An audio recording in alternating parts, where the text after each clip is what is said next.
Hello, everybody. How are you today? I hope you are doing great because it is a fabulous day. And today we're going to be talking about a teacher's opinion on online learning. So if you want to know more about this, just stick around.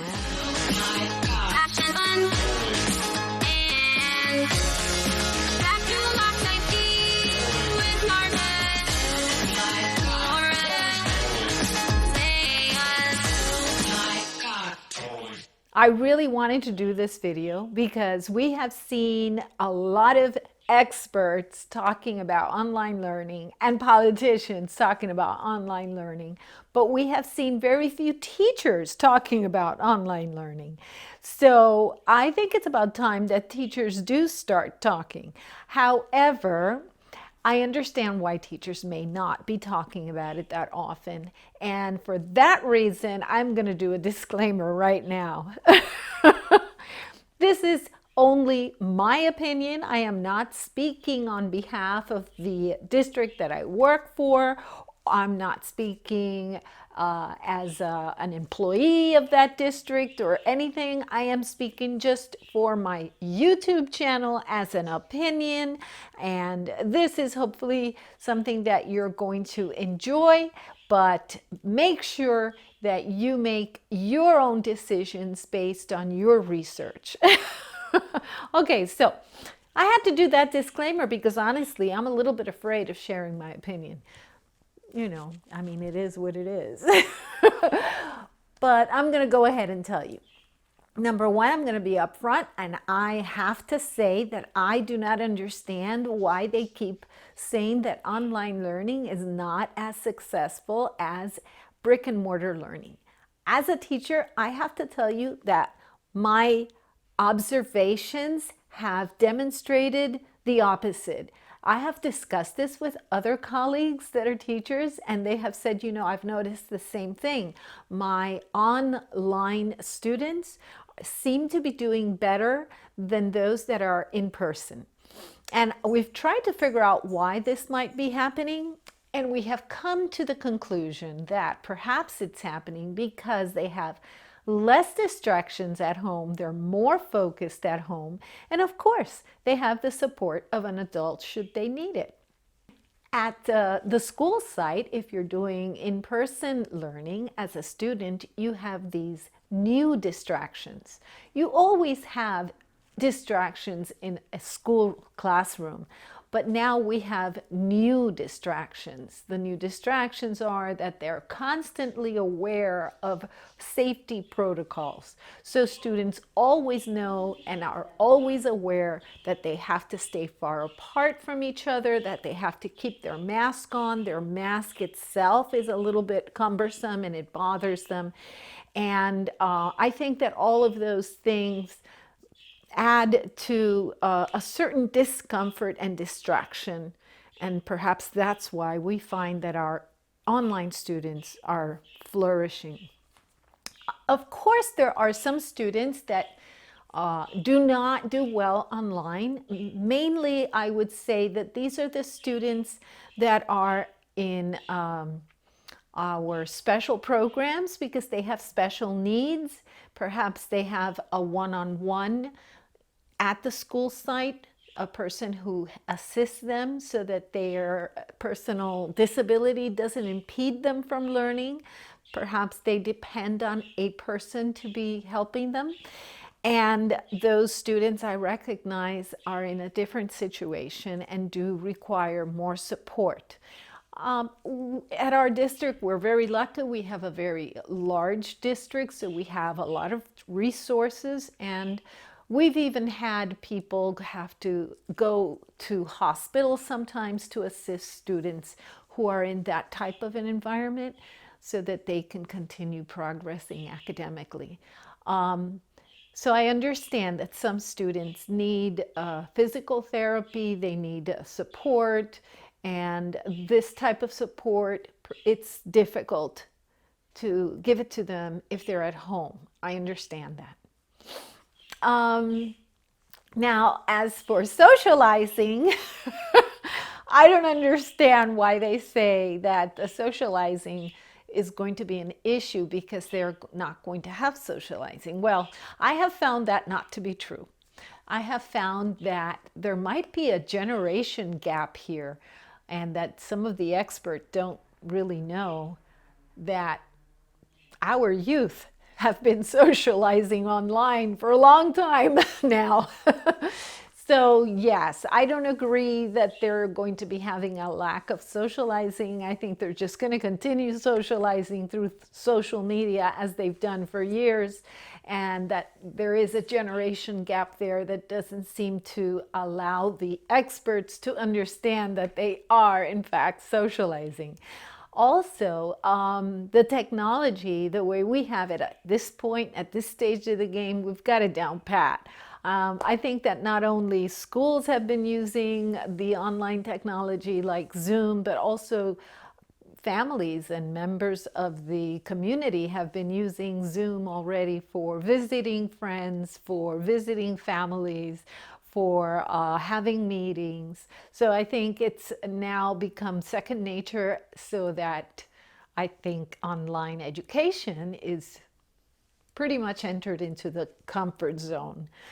I also think that, I don't know how to put this, but I think that perhaps we as educators need to provide more information to parents, because they might not understand how instruction is being delivered right now at a school site. They might think that we're instructing the same way we did before, and we're not. I remember I had a, well, let's start at the beginning. We're using a lot of computer technology in my district. We're using the smart board so that we can project books and other instructional material on the smart board so students can see it on the smart board. They're not using physical books. They're not using handouts, because all of these things increase the risk of being exposed to, material that might have COVID. I don't know how to say it, but it's just reducing the risk of spreading some kind of a contagion.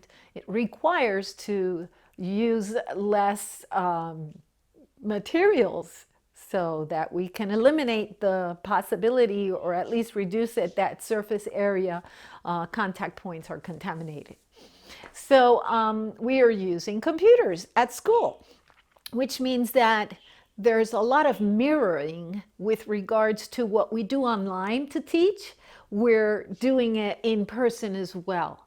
So where we use Zoom to teach online, we're using Zoom in the classroom as well, because remember, we're all wearing masks, and it is extremely difficult to understand what a person is saying through a mask, especially in an instructional environment with children. The little ones are the ones that are suffering the most with regards to the situation of the mask. So when you use Zoom in a physical environment, they can hear you through the computer right in front of them a lot better than if you are standing far away. Even if you're standing at 3 feet, they can still hear you better through their computer. So some parents don't seem to know that, and I think we need to do a better job of explaining to our parents how we're teaching online and how we're teaching in person, because we are using new techniques. I think it's another thing that we might need to explain is that it's not 100% safe in a classroom. Perhaps because we want people to be at ease, we might be expressing the same thing in a way that sounds as if it's 100% safe, but it's not. What every school district is doing is following protocols that are in place in order to lower the risk to the minimum possible, but it is not zero. There is a risk factor involved at any time when you are in a classroom in a closed environment for so many hours, 6 hours perhaps, where students stay in one environment, and there is a risk factor there. It is not zero. So I think that parents, they should be told, yes, it's not going to be zero. It is the safest way, and we're following all of the recommendations. But no, it is not zero, because I've heard some people say, well, you're not in danger if you wear a mask. That's not true. That is not true. There is a risk factor even if you wear a mask. It's just minimalized to a certain degree, and depending on the type of mask you wear, it goes down even further. You're minimalizing that risk, but there is a risk. So it just depends on, how much you want to take that risk. I mean, we've known nurses that follow all of the safety procedures, and they are very well instructed on safety procedures, and they still are exposed to COVID, and some of them get COVID. We know that as a fact.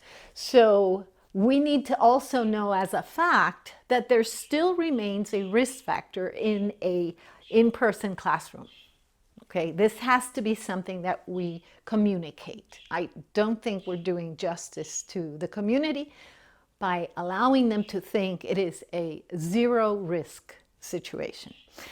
Then the other thing that I think is important is that we understand that psychologically, having to wear a mask all day in a classroom where your classmates and your teacher is wearing a mask, you don't see anybody smile. And believe it or not, that is important. It is important to be able to see the adult that is teaching you and taking care of you. It is important to see their expression, in particular their smile, because when you are learning, you need to be reassured many times through the learning process, so that you're not afraid of giving a response, so that you're not afraid that it might be the wrong one, so that you have confidence. And a smile goes a long way to do that. And you can't do it with a mask. So there are a lot of things that the media isn't talking about, and there are a lot of things that politicians aren't talking about. And I thought that it was very important to hear a teacher's perspective. And my perspective and my opinion, and I'm only speaking